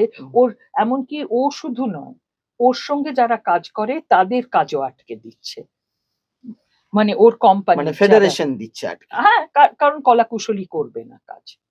এই যে থ্রেড কালচারটা দীর্ঘদিন ধরে আপনাদের, দীর্ঘদিন বলবো না, এটা আমি এই গত 1.5 বছর ধরে, মানে আপনি দু আপনার বছর নিতে মানে। চাইছেন না না 2 দায়িত্ব? বছর ধরে। তার আচ্ছা। আগে তো আমরা ঠিকঠাক আমরা কাজই তো করতাম। দেখলাম 2011 না 12, যখন 13, 14তে কোনো অসুবিধা তো হয়নি। 2011 অব্দি আমার কোনো অসুবিধা হয়নি। এমনকি 20, 21, 22-এও আমার 20 ওই ইয়ের সময়, কোভিড এর সময় একটা নাকি সমস্যা হয়েছিল টেলিভিশনের ইয়ের সঙ্গে, সেটা আমি সেটার মধ্যে অত জানি না, সেই জন্য আমি বলবো না। কিন্তু এই যে ব্যানিং কালচারটা, এটা একটা মানে ইয়েতে আসে ওই 24 থেকে। কারণ এজিএম এও আমি এটাও বলবো যে এজিএম এ একটা ইয়ে করা হয়েছিল, যেখানে আমাদের সবাইকে সই করা হয়েছিল যে যদি কেউ মানে ফেডারেশন বিরোধী কাজ করে তাহলে ব্যান করা একটা হবে। তো আমরা মিনিটসে ওটা ইয়ে হয়েছিল। তো সেই মিনিটস হয়তো আমরা সই করেছি বা করিনি, কিন্তু আমরা সেটাকে মান্যতা দিতে চাইনি। কিন্তু দুজনের কথায় বা আমাদের দুজনের কথায় তো হবে না, এখানে তো সমস্ত ডেমোক্রেটিক্যালি হাত তুলে ইয়ে করে হচ্ছে। তো যাই হোক, তারপরে 24-এই তো আমরা ব্যানটা তুলে নেবার জন্য আমি উইথড্র করলাম। হ্যাঁ, এবার যেটা হচ্ছে যে এর পরে এখন কি অবস্থা এখন আপনার বলছি, সঙ্গে পরম ফেডারেশন? চলে যাবার পর, পরম চলে যাবার পর পরমকে ওইটা করার পর তাতে অনেকেই ক্ষুব্ধ হয়েছিলেন। কিন্তু আমি বলবো যে পরম আমাদের সঙ্গে টিল ওই ইয়েটা, ও কিন্তু অনেক কিছু স্যাক্রিফাইস করেছে। কিন্তু সবার তো আর স্যাক্রিফাইস করার আহ, জায়গাটা এক থাকে না। মানে হ্যাঁ, কি কি পরমব্রত ওর কাজ চট্টোপাধ্যায় ওর কি কি কাজ। স্যাক্রিফাইস করলো? ওর তো রেগুলার না ফিল্ম না বেরোচ্ছে, না না না রেগুলার না ফিল্ম না কাজ করে না যাচ্ছে। না না না, ওই 1 বছর কোনো কাজ ওর করতে দেয়নি। ওর ও মানে সেই না সময়ের না, মানে আপনি এটা হ্যাঁ, again বন্ধ করো। হ্যাঁ। এইগুলো আমি শুনবো না, কারণ এগুলো ঠিক নয়। এটা আপনি বানিয়ে বানিয়ে বলছেন। পরমের কোথায় কোন কাজ করছে, কোন ফিল্ম? ওই যেটা হয়েছিল কিলবিল সোসাইটি, প্লিজ একটু বন্ধ করো। আমি একটা জিনিস সবাইকে বলছি, 2014 অব্দি সেরকম কোনো সমস্যা হয়নি। 15, 16, 17, 18-তেও আমি একের পর এক কাজ করেছি, সেই রকম ভাবে কোনো কাজের প্রবলেম হয়নি। হ্যাঁ, 19-এ আমাকে এইটা চেঞ্জ করতে বলা হয়েছিল, তাতে একটু ক্ষুব্ধ হলেও করেছি। তারপরে 22-এ আমি এলাম, 23, 24, এই 24 থেকে যে জিনিসটা একেবারে তুঙ্গে উঠে গেল, এইতে বিরোধিতা। কিন্তু এটা শুধু যে যিনি হেড তিনি নন, তার সঙ্গে আমি বলবো যে 2 মন্ত্রী, তাঁদেরও বহুবার আমি বলেছিলাম, তারা ওকে নিয়ন্ত্রণ করতে পারেননি। কাকে?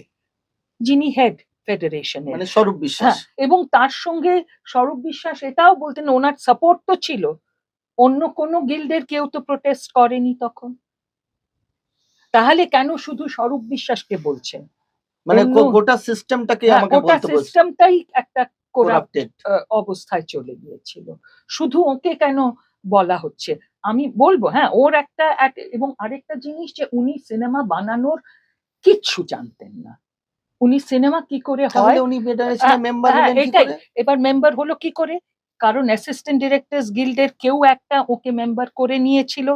না সেটা তাহলে কিন্তু যে কোনো ভাবে 13, মেম্বার হয়ে যেতে 14, পারে? হ্যাঁ, সেটা করেছে, হতে পারে না, কিন্তু সেই ও তো অন্যদের আপনি জানেন এবং গোটা না না বাংলা জানে যে স্বরূপ বিশ্বাস কোনোদিন কোনো ফিল্মের সঙ্গে কোনোভাবেই যুক্ত ছিল না। হ্যাঁ, তা সত্ত্বেও সে কি করে একটা ফেডারেশনের মাথায় চলে যায় এবং সে আপনাদের উপরে ছড়ি ঘোরায়? সেটাই তো বলছি, সেটা করেছিল অ্যাসিস্ট্যান্ট ডিরেক্টর গিল্ডের, যে ওকে মেম্বারশিপটা দিয়েছিল, তিনি এখন আর বেঁচে নেই বোধহয়।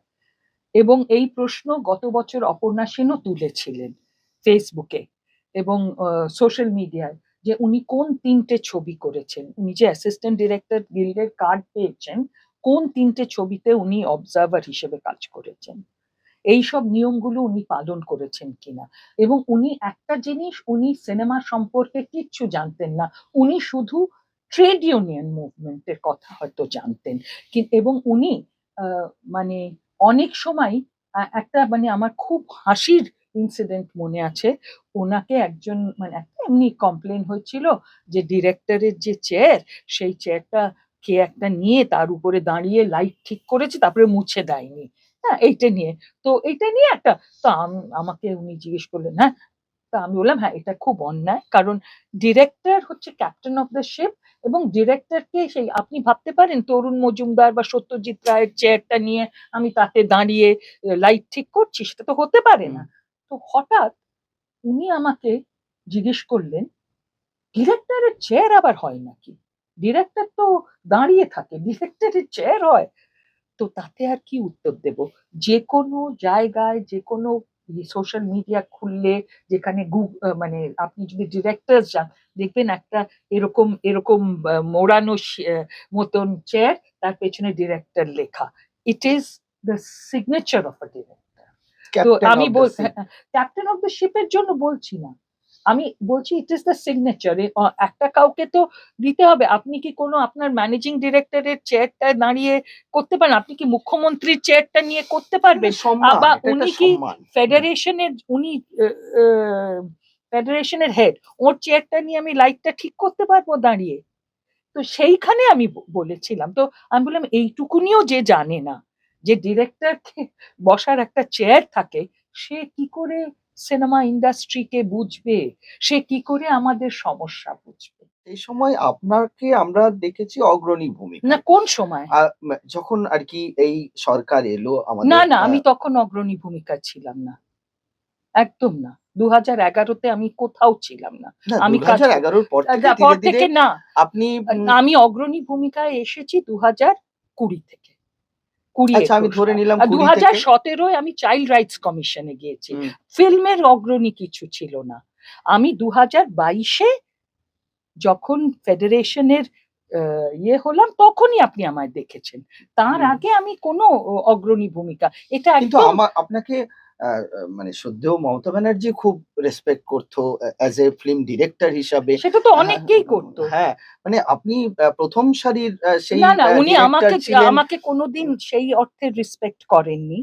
হ্যাঁ, না আমি না, আপনাকে প্রতিটি অনুষ্ঠানে আপনাকে সম্মানের সঙ্গে উনি ইয়ে করতেন। না, সম্মানের সঙ্গে উনি কোনোদিন করেননি।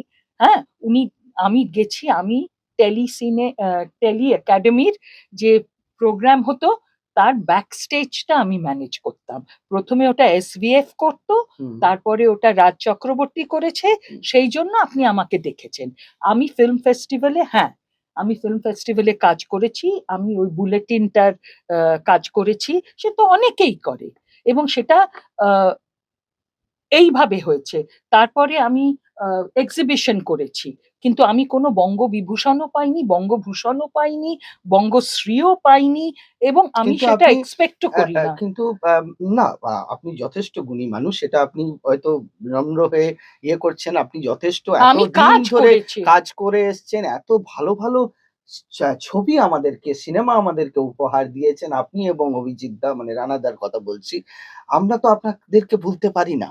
আপনাদের কৃতিত্ব এই না, এটা তো আমরা অস্বীকার করতে পারি না। হতে পারে একটা না না, কৃতিত্ব না, আপনি যেটা বলছেন না, আমি অগ্রণী ভূমিকা আমি ছিলাম না।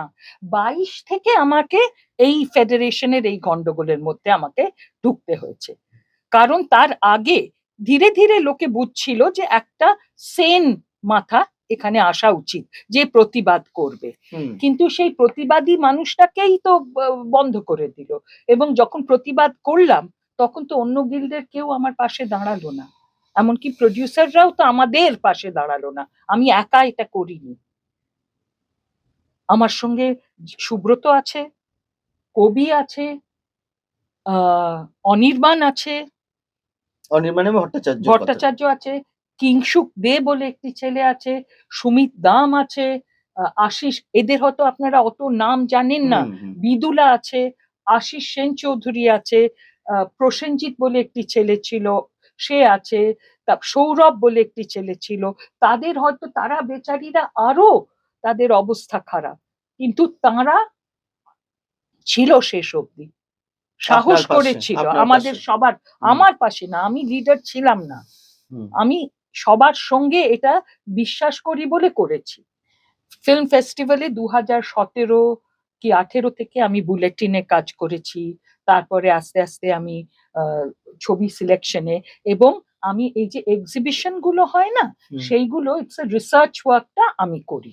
এই যে এখন এই কিন্তু অবস্থায় যে এইটা আপনার কি মনে হচ্ছে, মানে আগামী দিন যদি আবার এই চলচ্চিত্র জগতের সুদিন ফিরিয়ে নিয়ে আসতে হয়, আপনার কাছে কি আমার মনে রয়েছে? হয় একটা বসে এসওপি তৈরি করা দরকার ডেফিনেটলি, যে কিভাবে আমরা বিভিন্ন, আজকাল টেকনোলজি চেঞ্জ করে গেছে, এখন ছবি করার পদ্ধতি চেঞ্জ করে গেছে। আমরা অনেক সময় এক একটা মানে ইয়ে করি, বিতর্ক করি, এই ওটিটি এসে কি সিনেমা শেষ করে দিয়েছে? না, ওটিটি হচ্ছে একটা প্ল্যাটফর্ম, বা স্যাটেলাইট হচ্ছে একটা প্ল্যাটফর্ম, বা যেরকম অডিটোরিয়াম ইজ আ প্ল্যাটফর্ম, সেখানে সিনেমা দেখানো হয়।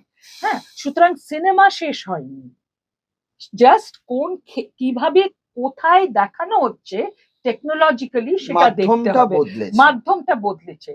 এখন আমরা কি উত্তম সুচিত্রার ছবি আমরা কোথায় দেখি, কোথায় হলে গিয়ে দেখি, কিন্তু আজও সেটা আমাদের সবাই দেখছি কোথায়, না আমরা স্যাটেলাইটে দেখছি, ওটিটি, ইউটিউবও তো একটা ওটিটি, হুম।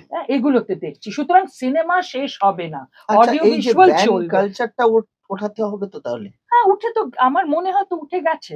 আমি এখন কাজে ফিরছি, আশা করছি উঠে গেছে। তাহলে এই যে একটা কালো দিন আপনারা দেখলেন, মানে একটা অন্ধকার সময় আপনারা পার করলেন, আপনার কথা অনুযায়ী বলতে পারি, এবং আমরাও সেটা উপলব্ধি করলাম। এই অন্ধকার দিনটা তাহলে শেষ হলো বলছেন। সেটা কি ৪ সে তারিখের পর হলো? শেষ হলো কিনা আমি এখনো জানি না। এখন আজকে না, আপনি তো আবার কাজে অ্যাজ নামছেন বলছেন। কাজে নামছি, আগে নামি, আগে কাজটা মানে হোক। এখনো আপনি আমি তো সিঁদুর মেঘ দেখছেন? না, সিঁদুরে মেঘ না, আমি কাজটা করি, হুম। দেখি কি হয়, কি নিয়ম। এখন কি ওই একই নিয়মেই কাজ করতে হবে, ওই ফেডারেশনের নিয়মগুলো? না এখন নিয়ম চেঞ্জ না না, হতে পারে? নিয়ম আপনি আপনার মতো করে লোক নিয়ে কাজ না, করতে সেটা পারবেন? আমার যে প্রডিউসার, তিনি যে এটা সাইন করেছেন হুম। ওদের সঙ্গে, সেই অনুপাতে করা হচ্ছে, কাদের সঙ্গে সাইন করেছেন? ওই ফেডারেশন। এখনো কি ফেডারেশনের মাথায় স্বরূপবাবুই আছেন? আমি জানি না, আমি কিচ্ছু জানি না, এখনো কিচ্ছু হয়নি, যদিও আমাদের সবার টার্ম, আমিও কিন্তু এখনো ভাইস প্রেসিডেন্ট, তাই? কিন্তু আমাকে গত 1 বছর ডাকেনি, আচ্ছা। বুঝতে পেরেছেন, মানে কোনো কি মিটিং এ। সিচুয়েশন এখন এবং বলতে আমাকে পারেন?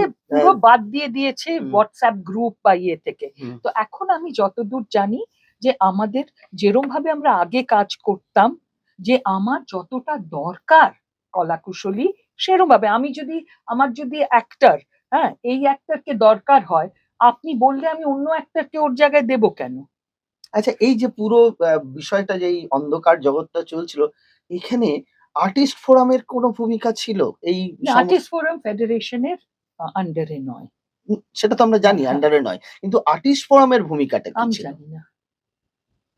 এটাও তো মানে আর্টিস্টরাও তো এই ইন্ডাস্ট্রির একটা বড় হ্যাঁ, পার্ট। হ্যাঁ, কিন্তু তারা কাজ করেছেন, কিন্তু তারা তো কি, তাদের কি চাইছে, তাদের আলাদা রকম হয়েছে। অনির্বাণের যেরকম একটা ব্যান হয়েছে, ও আর্টিস্ট হিসেবেও ব্যান করেছে, ওকে ডিরেক্টর হিসেবেও ব্যান করেছে, একমাত্র দেবই সাহস করে সেই ব্যান তুলেছে। এবং আগেও দেবের ওই একটা ছবি শেষ করার সময়, তখন ওরা বলেছিল, ও বলেছিল না আমার ছবি শেষ হবে। তাহলে দেবের ভূমিকাটা তাহলে আপনি কিভাবে আমি দেখছেন? খুবই সদর্থক ভাবে দেখছি। দেবের মতন আহ, সাহস, তাহলে ঋদ্ধি সেনের ক্ষেত্রে সেটা হলো না যে? ঋদ্ধি সেনের ক্ষেত্রে আমি জানি না কেসটা কি, সেটা ঋদ্ধি সেনই বলতে পারবে, সেটা আমি বলবো না। বুঝতে পেরেছেন? হুম, হুম। ঋদ্ধি খুবই আমার কাছের ছেলে, ওর বেলায় কি হয়েছে সেটা ও না বললে আমি তো বুঝতে পারবো না, আমি তো জানি না। যদিও সে সোশ্যাল মিডিয়ায় সবকিছু বক্তব্য তার রেখেছে, হ্যাঁ, তাকে। সেটা সোশ্যাল, ও হ্যাঁ, নিজের হুম, মতন করে করেছে, আমি কোনোদিন সোশ্যাল মিডিয়ায় এগুলো নিয়ে বলিনি। হুম। কারণ আমি আইনি লড়াইয়ে গিয়ে আমি হেরে গেছিলাম, আইনি ইয়েতে খারিজ হয়ে যায় কেসটা, কিন্তু তারপরেও আমি মাথা নত করিনি। আমি কাজের জন্য, এমনকি এই ঠিক ইলেকশনের আগে আমি এই কাজটার জন্য আমি বলেছিলাম যে না, আমি ইলেকশন তাহলে হয়ে যাক, তারপর দেখি কি হয়, তারপর মানে আপনি এখন খুশি, আপনি আবার কাজে ফিরছেন, কাজে মানে ফিরছি বলে খুশি। আপনারও কি ভয় আউট, ভরসা ইনে আপনি ভরসা করছেন? আশা করছি, আশায় মরে তো, চাষা আশায় মরি আমরা সবাই, আশা করতে কি আছে। আমি কি কখনো, আমি নয়তো ওই শুটিংটা কি করে করলাম এপ্রিল মাসে, হ্যাঁ, যখন যেটা বন্ধ হলো আমার, সেটা তো কিভাবে আশা করলেন? করে সেটা আশা ওই না, না, আপনি করিনি। নন না, টেকনিশিয়ান না, করতে করেননি? পারিনি। আচ্ছা। আমি বললাম যে আমি শুটিং এর জন্য যে প্রিপারেশন, সেটা আশা করেই করেছিলাম। আমি ভাবতে পারিনি যে শেষ মুহূর্তে এটা শেষ হয়ে যাবে। তো এখনো আমার ওই আশাই রয়েছে, আমি আগে কাজটা করি। এবং আমি কখনো কলাকুশলী বাদ দিয়ে কাজ করতে বিশ্বাসী নই। আমার যাদের প্রয়োজন তাদের নিয়ে, কারণ এদের সঙ্গে আমি গত ৩০ বছর কাজ করছি। আচ্ছা দিদি, আমরা সেই সময় মানে 2021 নাগাদ আপনাকে দেখলাম, আপনি তৃণমূলে একেবারে জয়েন করলেন আবার। আবার না, সেটা প্রথম জয়েন করলেন, এটা প্রথম প্রথম একটা জয়েন করলাম, মানে একটা মিটিং এ গিয়েছিলাম, সেখানে সবাই মিলে করেছিল, কিন্তু তারপরে আমার কোনো নাম বা আমি করিনি। আমি সবার সঙ্গে গিয়েছিলাম, অনেক আর্টিস্টই গিয়েছিল তখন, অনেকেই সেই সময়, রাজ চক্রবর্তী, এমনকি বোধহয় জুন মালিয়াও, এরা, আমরা মানে সবাই। আপনাকে কোনো পদ দেয়নি না, না, তৃণমূল থেকে? না, দিয়েছিল। আমি তো চাইল্ড রাইটস কমিশনে ছিলাম, বললাম না আচ্ছা, আপনাকে। ওটা তৃণমূলের তরফ ওটা থেকে আপনাকে? তৃণমূলের তরফ নয়, চাইল্ড রাইটস কমিশন হচ্ছে একটা ন্যাশনাল কমিশন থাকে, আর প্রত্যেক স্টেটে আলাদা আলাদা চাইল্ড রাইটস কমিশন সেটাতে থাকে। কি এখনো সেটা আছেন? না, না, সেটা স্ট্যাচুটারি বডি। আচ্ছা, সেই স্ট্যাচুটারি বডির মেন হচ্ছে, যেটা একটা কনস্টিটিউশনাল বডি, আচ্ছা। এটা কোনো পার্টি নয়। কিন্তু যেরকম governor is appointed by the centre, হ্যাঁ, সেরকম এখানেও যারা মেম্বার্স বা যারা চেয়ারপারসন, তারা সবাই appointed by the state government. এবং আমরা we work in affiliation with, মানে কমিশনটা works in affiliation with women and child development. বুঝতে পেরেছি। বুঝতে পেরেছেন? আপনি কি এবার আমি মেম্বার ছিলাম, কাজ করেছি, তারপরে আমি কনসালটেন্ট ছিলাম, স্পেশাল কনসালটেন্ট, কারণ আমার 60 বছর বয়স হয়ে গিয়েছিল, সেই জন্য মেম্বারের বয়স চলে যায়। তারপরে আমি চেয়ারপারসন হই, চেয়ারপারসনের বয়সটা আপ টু 65। তো চেয়ারপারসন হই, আমার 65 হয়ে যাবার পর একটা বছর আমাকে, আমি আমার বয়সটা বলে দিচ্ছি, একটা বছর আমি অ্যাজ আ অ্যাডভাইজার ছিলাম। তারপরে গত মানে এক্সটেনশন দেয়নি আপনাকে? এক্সটেনশন হয় না, 65 এর পর আমাকে অ্যাডভাইজার হিসেবে রেখেছিলেন, হ্যাঁ, কারণ আমার অনেকগুলো কাজ শেষ করার ছিল। কিন্তু 2025-এ আর সেটা রিনিউয়াল হয়নি। ভালোই হয়েছে হয়নি, আমি অনেক কিছু অন্য কাজ করতে পেরেছি, কারণ আমি যদি একটা কাজ করি, হ্যাঁ, সেটা অ্যাডভাইজারি ক্যাপাসিটি বা যে কোনো কাজই হোক, আমি প্রাণপাত করে করি। এবং এই কাজটা আমি যখন করেছি ওখানে, আপনারা যদি দেখেন, যদি কখনো ট্যাবুলেট করেন, দেখবেন যে আমি ওখানে, শুধু আমি নই, আমার সঙ্গে আমার বেশ কিছু কলিগও অনেক কাজ করেছে চাইল্ড রাইটস এর ক্ষেত্রে, বিশেষত কোভিড এর সময়, 20, 21, 22 এই সময়টায় খুব। এইটা একটা পদ, আমি সেই পদটা আমি পদ হিসেবে নিইনি, আমি ওটাকে কাজ হিসেবে নিয়েছি। এবং এটা আপনি যদি কাউকে জিজ্ঞেস করেন, সবাই বলবে যে এটা কাজ, কারণ যে অনারেরিয়াম দিত আর যে খাটুনি আমি খাটতাম, তার মধ্যে অনেকটা ফারাক। কিন্তু আমি টাকার জন্য ওটা করিনি, ওটা আমি because I believe in it. আমার মনে হয়েছে যে জীবনে অনেক পেয়েছি, এখন দেবার সময়। আচ্ছা, এই যে এই মুহূর্তে কি আপনি তৃণমূলে আছেন না রিজাইন দিয়ে দিয়েছেন? আমি কোনোদিনই তৃণমূলে অ্যাজ সাচ ছিলাম না। আমি ডেফিনেটলি সমর্থন কিছু কিছু বিষয়ে অবশ্যই করতাম, অবশ্যই করতাম। আপনাকে তো তৃণমূল কংগ্রেসে জয়েন করানো হলো, মানে হ্যাঁ, তার কিন্তু মানে তারপরে তো আর কোনো কিছুই হয়নি। আচ্ছা, তারপরে কিচ্ছু হয়নি, এই মানে যে আপনার উপরে এত ঝড়ঝাপটা বয়ে কিচ্ছু গেল, হয়নি। পার্টি কোনোভাবে আপনাকে কেউ হেল্প না। করেনি? আমি মুখ্যমন্ত্রী, ওই যে বললাম, অরূপ এবং ইন্দ্রনীল আমাদের সঙ্গে বসেছিল একসঙ্গে, কিন্তু আমি সেরকম অত ইম্পর্টেন্ট নই, হ্যাঁ, আমার সমস্যার জন্য আমি চিঠিও লিখেছিলাম মাননীয়াকে? হ্যাঁ, মাননীয়াকে, কিন্তু সেটার কোনো আমি উত্তর সেইভাবে পাননি? সেইভাবে উত্তর পাইনি। মানে আপনি একজন পার্টি কর্মী, আপনাকে না, এত পার্টি ভালো কর্মী নই, আমি পার্টির জন্য কিছু করিনি। সেইটার জন্য সেই ক্রেডিটটা আমি নেব না। আচ্ছা। আমি করেছি আমার নিজের জন্য যতটুকু। আমি কমিশনে কাজ করেছি, ওনারা আমাকে দিয়েছিলেন এই পদ, এবং মুখ্যমন্ত্রী নিজে আমাকে তখন ডেকে বলেছিলেন, এবং আমি সত্যি সেটার জন্য কৃতজ্ঞ, কারণ ওই কাজটা করে আমি জীবনে অনেক ঋদ্ধ হয়েছি। কাজটা আমাকে অনেক কিছু শিখিয়েছে, আমাকে একটা বঙ্গ দর্শন করিয়েছে। এটার জন্য আমি সত্যি কৃতজ্ঞ। কিন্তু আমি পার্টির হয়ে কাজ করিনি, আমি কাজ করেছি মানুষের হয়ে, এবং আমি কাজ করেছি কমিশনের নিয়ম অনুসারে। কেউ বলতে পারবে না আমি নিয়ম ভেঙে কাজ করেছি। এটা স্ট্যাচুটারি বডি, হুম। যেরকম হিউম্যান রাইটস হুম, হুম, কমিশন, হুম, হুম। সেরকম চাইল্ড রাইটস কমিশন। হ্যাঁ, বুঝতে পেরেছি। এটা আমাদের রাজ্য সরকারের প্রতিনিধি হিসাবেই আপনি ওখানে মনোনীত ছিলেন এবং সবাই হ্যাঁ, তাই। হ্যাঁ, সবাই ইয়ে ছিল। এরকম বহু মানুষই এই সরকারের বিগত সরকারের আমলে অনেক পদেই ছিলেন। এই মুহূর্তে ইন্ডাস্ট্রির এই ডামাডোল থেকে কাটিয়ে ওঠার জন্য রুদ্রনীলকে চাইছেন, না পাপিয়া অধিকারীকে চাইছেন, না আমি রূপা গাঙ্গুলীদেরকে চাইছেন? কিভাবে আপনি প্লিজ চাইছেন? এই এটা প্রশ্ন নতুন আমি উত্তর দেব না। কোনো কাউকে আলাদা করে চাইছি না। আমি আচ্ছা, চাইছি যারা শুভবুদ্ধি সম্পন্ন মানুষ। আর মানুষ, এবং পলিটিক্যাল আচ্ছা, শুধু নয়। আমি আচ্ছা। যেটা চাইছি সেটা হলো যে আহ, এই পুরো জিনিসটা যেন সুষ্ঠুভাবে হয়। যারা ইন্ডাস্ট্রিকে জানে তারা মিলে বসে একটা এসওপি তৈরি করেন, এবং এটা যেন কোনো পার্টি বা কোনো রাজনৈতিক দলের কথা, দেখুন চিরকালই যারা ফেডারেশন বা ইয়ের হেড, তাদের হয়তো নিজস্ব একটা রাজনীতি থাকে, একটা মতাদর্শ থাকে। মতাদর্শ থাকে। সেইটা সিনেমায় কেন হবে? আমি তো কোনোদিন ভাবিনি যে এ কোন পার্টির লোক, ও কোন পার্টির লোক, সেই জন্য আমি তাকে নেব কি নেব না। আমরা তো সবাই, ধরুন একটা সময় সৌমিত্রদা এবং উত্তম কুমার দুজনেই ভিন্ন ভিন্ন মতাদর্শের। মতাদর্শের ছিলেন, কিন্তু হুম। তারা কি একসঙ্গে কাজ করেনি, বন্ধু হয়নি? হ্যাঁ, সেরকমই আমি চাইছি।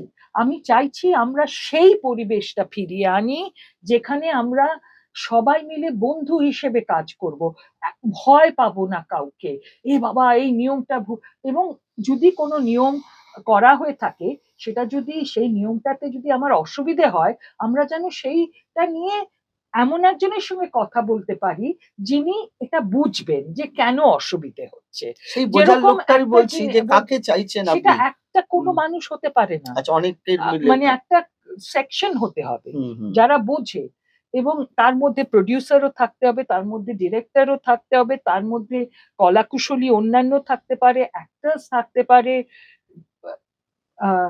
Actors with different political hmm. Colouring থাকতে আপনি কি পারে। আসতে চাইছেন আবার না, ইয়েতে? আমি আর এটা না, আমার যতটুকু যদি কেউ কোনো ইনফরমেশন চায় বা কোনো রকম কিছু, সেইটা আমি দিতে রাজি আছি। এবং এই কিন্তু ফেডারেশনের এই মানে তালিবানি ফতোয়াগুলো যেগুলো চলছিল, সেগুলো থেকে কি মুক্ত করতে চাইছেন হ্যাঁ, ইন্ডাস্ট্রিটাকে? অবশ্যই তালিবানি ফতোয়া যেগুলো সেগুলো, কিন্তু কিছু নিয়ম তো বাঁধতে হবে। একটা তো নিয়মে মানুষ কাজ করতে হবে, ওয়েলফেয়ার তাদের দেখতে হবে। তারা যদি আজকে টাকা না পায়, তাহলে তো একটা কোথাও যেতে পারবো। এই সংঘাতটা আগে কখনো ঘটতো? এই ফেডারেশনের সঙ্গে কলাকুশলী এবং শিল্পী এবং ডিরেক্টর, প্রোডিউসার এরা তো একসঙ্গে মিলে কাজ করতেন হ্যাঁ, আপনারা। সেটাই, এটা এটা এই সংঘাতটা এই বাধার গত হুম। ২ বছর, দুই থেকে ৩ বছর, মানে আপনি ২ বছর। ২-৩ বছরে বাঁচছেন। আমরাও ইন্ডাস্ট্রির পার্ট ছিলাম। নতুন ছবির কথা বলুন। আর টেলিভিশনে ফিরছেন? না, নতুন ছবি বলতে আমি ওটিটিতে একটা কাজ করব। আচ্ছা, কাজটা আগে হোক, তারপর বলবো। আচ্ছা। আর টেলিভিশনে ফেরা হবে না তাহলে আর? কেন হবে না? টেলিভিশনের প্রডিউসার দিলে তবে তো, চ্যানেল কাজ দিলে তবে তো করব। আচ্ছা। আর আপনাদের জয়েন্ট ভেঞ্চারে মানে রানাদার সঙ্গে কাজ কি? রানার সঙ্গে ছাড়া তো আমি কাজ করি না, যে কারণে রানাও ২ বছর কাজ করতে পারেনি, আচ্ছা। এক্সেপ্ট অভিনয় করা। হুম, রানা আর আমি একসঙ্গে কাজ করি, এবং অনেক ক্ষেত্রেই বলেছে অনেকে যে রানাকে যে তুমি একা করো, হুম। কিন্তু ও করেনি। সেই জন্য আমি বলছি যে এই ইউএসপি টা কি আপনার সঙ্গে রানাদার একসঙ্গে কাজ করার? আমাদের একসঙ্গে, আমি মনে করি আমরা এটা ৩২তম বছর আমরা একসঙ্গে কাজ করছি। অসম্ভব ঝগড়া করি, অসম্ভব একে অন্যকে খোঁটা দিই, কিন্তু একসঙ্গে আছি তার কারণ হচ্ছে বন্ধুত্ব এবং ওর আমার প্রতি একটা শ্রদ্ধা এবং আমার ওর কাজের প্রতি একটা শ্রদ্ধা। দারুণ একটা দুর্দান্ত পডকাস্ট আপনারা দেখলেন, আশা করি আপনাদের ভালো লেগেছে। আর এই ইন্ডাস্ট্রির ভেতরের খবরাখবর যেগুলো সুধীর রায়ের কাছ থেকেই আমরা পেতে পারতাম। একটা দীর্ঘ সময় উনি এই ইন্ডাস্ট্রির সঙ্গে যুক্ত ছিলেন। আগামী দিন আশা করব এই ইন্ডাস্ট্রি আবার মাথা তুলে আবার সুন্দরভাবে কাজ করবে। আজকের মতো এখানেই রাখি, এখানেই শেষ করলাম। ধন্যবাদ। আমাদের ভিডিও ভালো লাগলে লাইক এবং শেয়ার করুন। কমেন্ট সেকশনে গিয়ে জানান আপনাদের মতামত। কোথায় থেকে দেখছেন সেটাও আমাদের জানাবেন, তাহলে আমরা বুঝতে পারবো কত দূর আমরা পৌঁছতে পারলাম। আরও ভিডিও পেতে আমাদের চ্যানেলটি সাবস্ক্রাইব করুন এবং প্রতি মুহূর্তে আপডেট পেতে প্রেস করুন পাশে থাকা বেল আইকন।